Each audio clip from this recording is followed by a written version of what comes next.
விழுப்புரம் மாவட்டத்திலே கூவாகம் என்னக்கூடிய கிராமத்திலே இருக்கின்ற கூத்தாண்டவர் அவர் யார் தெரியுமா?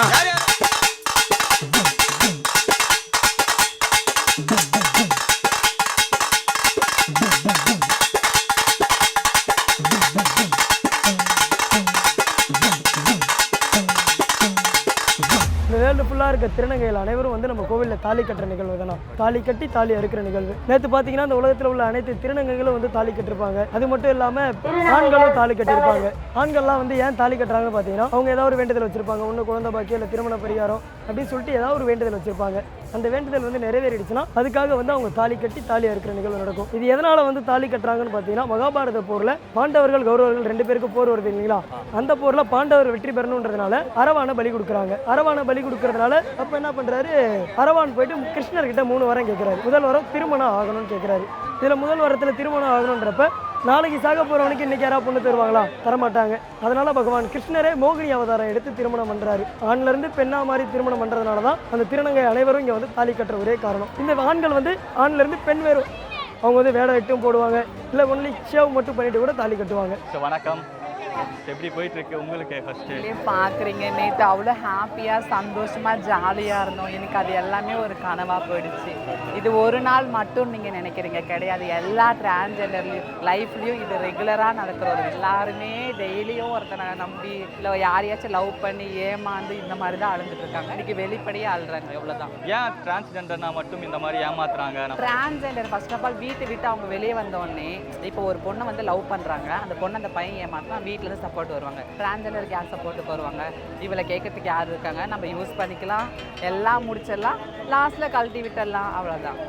நான் ஒருத்தர் ரொம்ப சீரியஸாக ரொம்ப நாள் லவ் பண்ணேன். அந்த வீடு வரைக்கும் போச்சு. அதுக்கப்புறம் சொசைட்டி, வீடு, குழந்தை, குட்டி அந்த மாதிரி காரணத்தால் பிரிஞ்சிச்சு. அதுலேருந்து மேலே வரணும்னு நான் நினைக்கும் போது எனக்கு கிடைச்ச ஒரே ஒரு பெஸ்ட் ஆப்ஷன் வந்துட்டு மூவ் ஆன் ஆகும்னா வேறு ஒரு விஷயத்தில் கான்சன்ட்ரேஷன் பண்ணணும்.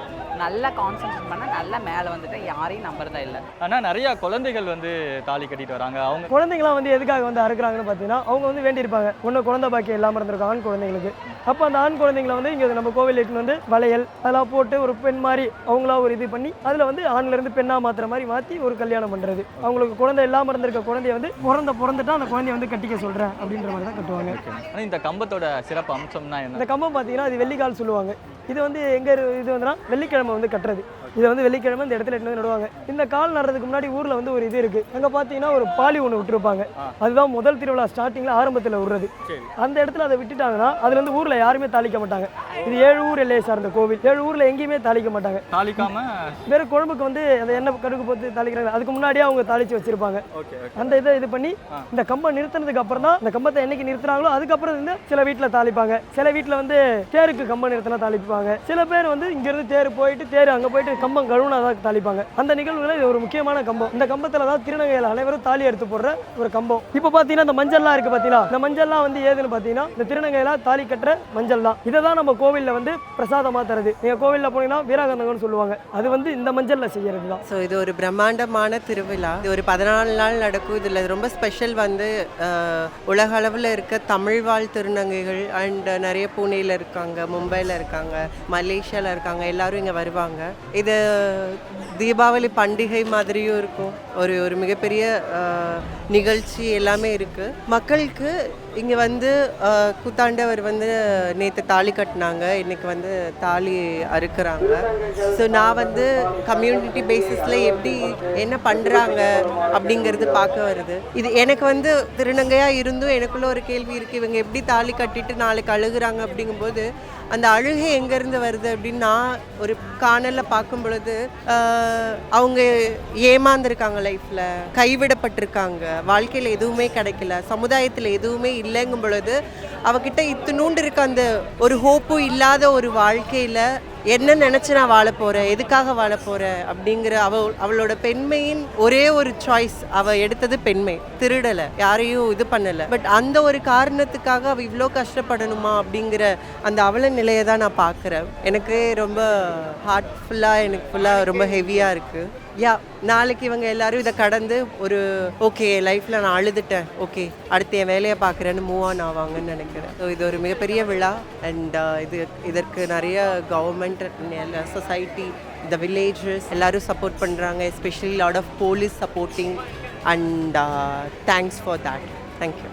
ஆனால் நிறைய பேர் தங்கத்தில் தாலி பண்ணுறாங்க, வெள்ளியில் தாலி பண்ணுறாங்க. அது அவங்கவுங்க வேண்டுதலை பொறுத்து அவங்க ஒரு வேண்டுதல் வச்சிருப்பாங்க. முதல் வருஷம் வேண்டுதல் வந்து நிறைவேறிச்சு அவங்க வந்து மஞ்சளில் கட்டுவாங்க. அடுத்த வருஷம் 2வது வருஷம் வரப்போ அவங்க வெள்ளியில் கட்டுவாங்க. அடுத்து இன்னும் கொஞ்சம் நல்ல வேண்டுதல் முடிஞ்சா தங்கத்தில் கட்டுவாங்க. அவங்க மனசுக்கு எந்த மாதிரி வேண்டுதல் வைக்கிறாங்களோ சாமிக்கு அந்த மாதிரி எடுத்துகிட்டு வந்து செலுத்திட்டு போவாங்க. இன்னும் குழந்தை இல்லாதது, இன்னொன்று திருமணம் இதுக்கு வைக்கிறாங்க. இந்த திருநங்கையெல்லாம் பார்த்தீங்கன்னா அவங்க லைஃப்பில் வந்து ஒரு நல்ல பொசிஷனுக்கு போகணும், ஒரு நல்ல நிலைமைக்கு வரணுன்ற அந்த ஒரு வேண்டுதல் தான் அவங்க மோஸ்ட்லி எல்லாரும் வைக்கிறது. அந்த ஒரு வேண்டுதல் தான். அதில் அவங்க நல்ல நிலைமைக்கு போனதுமே அவங்க எட்டுன்னு வந்து இங்கே தாலி கட்டி ஒரு பிரார்த்தனை பண்ணிட்டு போறாங்க. எத்தனை பேர்கிட்ட இந்த தாலி அறுத்திருப்பீங்கண்ணா? அது நம்ம வந்து கணக்கு பண்ண முடியாது. இந்த இடத்துல வேற அங்கே கோவிலில் கட்டுற எத்தனை பேர் கட்டுறோமோ அதை விட அவங்க எல்லாருமே ஒரே டைமில் வருவாங்களா, அப்போ எத்தனை பேர் அறுக்கிறோன்ற கவுண்டிங்லாம் இருக்காது. கவுண்டிங்லாம் நம்ம இஷ்டத்துக்கு அறுத்துட்டு தான் இருப்போம். அது அதிகமாக தான் இருக்கும். கூத்தாண்டவர் கோவிலுக்கு தாலி கட்டி தாலி இருக்கிறதுக்கோசரம் வந்திருக்கோம். இப்போ வந்து அரவணை பலியிடுற இடம், களபலி இடம். திருநங்கைகள் எல்லாருமே தாலி இருப்பாங்க. தேர் இப்போ தான் கோவில்கிட்ட வந்துட்டு இருக்கு. ஒரு நாள் மட்டும்தான் வாழ்க்கையில் எங்களுக்கு சந்தோஷமான நிகழ்ச்சி. இன்னைக்கு எல்லாருமே ஷேடாக இருக்கும். ரொம்ப கஷ்டமாக இருக்குது மக்களே. பெண்களுக்கு வந்து வாழ்க்கையில் ஒரு முறை தான் திருமணம். ஆனால் அந்த கடவுள் வந்து கிருஷ்ணரே வந்து மோகினி அவதாரம் எடுத்து பிறந்தனால வந்து எங்களுக்கு வருஷம் இந்த பாக்கியத்தை கொடுத்த இந்த ஆண்டவனுக்கு நாங்கள் உண்மையாலுமே ரொம்ப கடமைப்பட்டிருக்கோம். வேதனையாக இருக்குது, முடியல. யாருக்குமே இந்த மாதிரி நிலைமை வரக்கூடாது. ஹாப்பியாக இருந்துச்சு நேற்று வரைக்கும், இன்றைக்கி ரொம்ப கஷ்டமாக இருக்குது. ஆனால் நிறைய பேர் உங்களை தான் தேடி வராங்க. ஸோ உங்ககிட்ட இவர்கிட்ட தான் நான் வந்து அறுத்துக்கணும், இவர்கிட்ட போய் தான் நான் தாலி கட்டணும் அப்படின்ற மாதிரி மெயினாக வராங்க இல்லையா? அது எங்க பர்சனாக இப்போதைக்கு இதில் இருக்கிறது எங்கே நான் மட்டும்தான். அடுத்து எங்கள் பிரதர் இருக்கான். பிரதர் வந்து அதிகமாக வெளியே வந்தது கிடையாது. நான் மட்டும் தான் வெளியே கோவில் ஒர்க் அப்படின்னு சொல்லிட்டு கோவிலில் இருக்கிறதுனால மோஸ்ட்லி இந்த இன்ஸ்டாகிராம் அதில் வந்து என்னோட போஸ்ட் நிறையா வரதுனால அதை வச்சு கூட வரலாம். ஓகே. எவ்வளோ வருஷமா நான் நீங்கள் இந்த கோவிலில் வேலை பார்த்துட்டு இருக்கீங்க? 7 இயராக இந்த இருக்கும். ஓகே. இது வந்து எங்கள் தாத்தா கொள்ளு தாத்தா அவங்க பாட்டம் பாடுறதுலேருந்து எல்லாமே பரம்பரையாக பண்ணிட்டு வரது தான் அந்த கோவிலோட இது. ஓகே. ஆனால் மெயினாக நீங்கள் ஃபுல்லாகவே இந்த கோவில் மட்டும்தான் இருக்கீங்களா, இல்லை வேறு ஏதாவது வேலை பார்த்துட்டு இந்த ஃபெஸ்டிவல் டைம்? நாங்களாம் எல்லாருமே ஆளாளுக்கு ஒரு ஒர்க்கில் இருக்கும். நான் வந்து காலேஜ் போயிட்டு இருக்கேன். நான் ஃபெஸ்டிவல் டைமில் எல்லாரும் ஒன்றா இருப்போம். மற்ற டைமில் வந்து கோவிலில் ஒரு ஆள் மட்டும். எங்கள் பங்காளியில் 8 வீடு இருக்குங்க, பங்காளி வீடு. அந்த 8 வீட்டில் இருக்கவங்க தான் நம்ம கோவிலை வந்து பாரம்பரியமாக படிச்சுட்டு வராங்க. அதில் வந்து வருஷத்துக்கு ஒரு ஆள் வந்து கோவிலில் வந்து பார்த்துப்பாங்க. மற்றவங்களாம் வந்து அவங்கவுங்க ஆளாளுக்கு ஒரு ஒர்க்கு. இப்போ நான் வந்து தமிழ் லிட்ரேச்சர் போயிட்டு இருக்கேன், அண்ணன் வந்து சித்தா பார்த்துட்டு இருக்கான். அதனால ஆளாளுக்கு ஒரு ஒர்க்கில் தான் இருக்கிறாங்க. அந்த கோவில் டைமில் என்ன ஃபெஸ்டிவல் டைம் அது ஒரு மாதம் ஃபுல்லாகவே கோவிலில் தான் இருப்போம். இது என்னுடைய 3வது வருஷம். ரொம்ப சந்தோஷமாக இருக்குது, ரொம்ப ஹாப்பியாக இருக்குது இந்த கூத்தாண்டவர் கோயிலில். இன்னமும் சொல்கிறேன், எவ்வளோ திருநங்கைகள் தாலி கட்டி தாலி இருக்கிறாங்க, எவ்வளோ தங்கம் வருது, எவ்வளோ வெள்ளி வருது. இன்னமும் எங்களுக்கு பாத்ரூம் வசதி கிடையாது. இந்த வருஷம் யார் முதல்வர் ஆகுறாங்களோ அவங்களுக்கோசரம் என்னோட கோரிக்கையை நான் நிறைவேற்றுவேன். கண்டிப்பாக சொல்லுவேன், என்னோட குறையை சொல்லுவேன். கண்டிப்பாக எவ்வளவோ திருநங்கை இருக்கிறவங்க கண்டிப்பாக மணி ஒரு லாட்ஜ் எடுத்து தங்கலாம். நான் லாட்ஜுக்கு 4500 ரூபாய் கொடுத்து நான் தங்குறேன் விழுப்புரம் பஸ் ஸ்டாண்டில். ஆனால் இல்லாதவங்க கடைக்கு எலெக்ஷன் போகிறவங்களுக்குலாம் காசு கிடைக்காது அவ்வளோ சீக்கிரம். அவங்களுக்கு ஒரு மணி மண்டபம் கட்டலாம். இதே கூத்தாண்டவர் கோயிலில் நான் கடவுளோட இந்த முதல்வர்கிட்ட நான் கோரிக்கை வைக்கிறேன், என்னோட கோரிக்கையா. ஆனால் இந்த உடைக்கும் போது நிறைய பேர் சொல்கிறாங்க அவங்களுக்கு கையெல்லாம் கிழிச்சிருது, ரத்தம் வருது அப்படின்னலாம். மோஸ்ட்லி வந்து இந்த மாதிரி தேங்காய் பஞ்சு அந்த இதை வச்சு தான் வச்சு உடைக்கிறது. அது எதனால தெரியுமா? சம்டைம் வந்து வளையல் ரொம்ப டைட்டாக போட்டு வருவாங்க, அது உள்ளது போவாது. அப்போ நம்ம போடாமல் அடிக்கிறப்ப அது கண்ணாடி பீஸ் தானே, அது வந்து லைட்டாக சதுரி வந்து பட்டால் கூட அது ரத்தம் வரதான் செய்யும். சாஃப்ட் ஸ்கின்னாக இருந்ததுன்னா அது அவங்களுக்கு சீக்கிரமாக வர ஆரம்பிச்சிடும். ஆனால் நீங்கள் செருப்பு போடாமல் இவ்வளோ இதில் நடந்துகிட்டே இருக்கீங்க. ஏகப்பட்ட வளையல் வந்து இங்கே இருக்குது.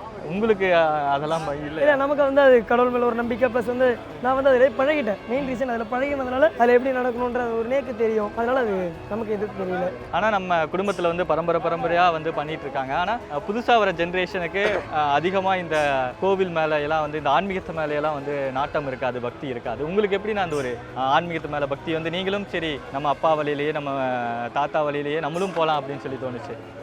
நான் வந்து நம்புறேன். மெயின் ரீசன் எனக்கு ஒரு நம்பிக்கை இருக்குது. நம்பிக்கை தான் முதல்ல கடவுள். கடவுள்ன்றது எதுவும் கிடையாது, இயற்கை தான் முதல்ல. ஃபர்ஸ்ட் கடவுள் பார்த்தா இயற்கை தான். நம்ம வந்து ஒரு கடவுளை நம்புறோம்னா நம்மளா வந்து உருவாக்கி இது பண்ணுறது தான். அந்த கடவுளை நம்பி நமக்கு ஒரு நல்லது நடக்குதுன்னா அதை நம்புங்க. நம்ம நம்பிக்கிறதா முதல்ல எது நம்புறோமோ நம்பி அது நடந்துட்டா அதுக்கப்புறம் தான் நம்ம கடவுள் சொல்லிட்டு வருவோம். ஓகேண்ணா.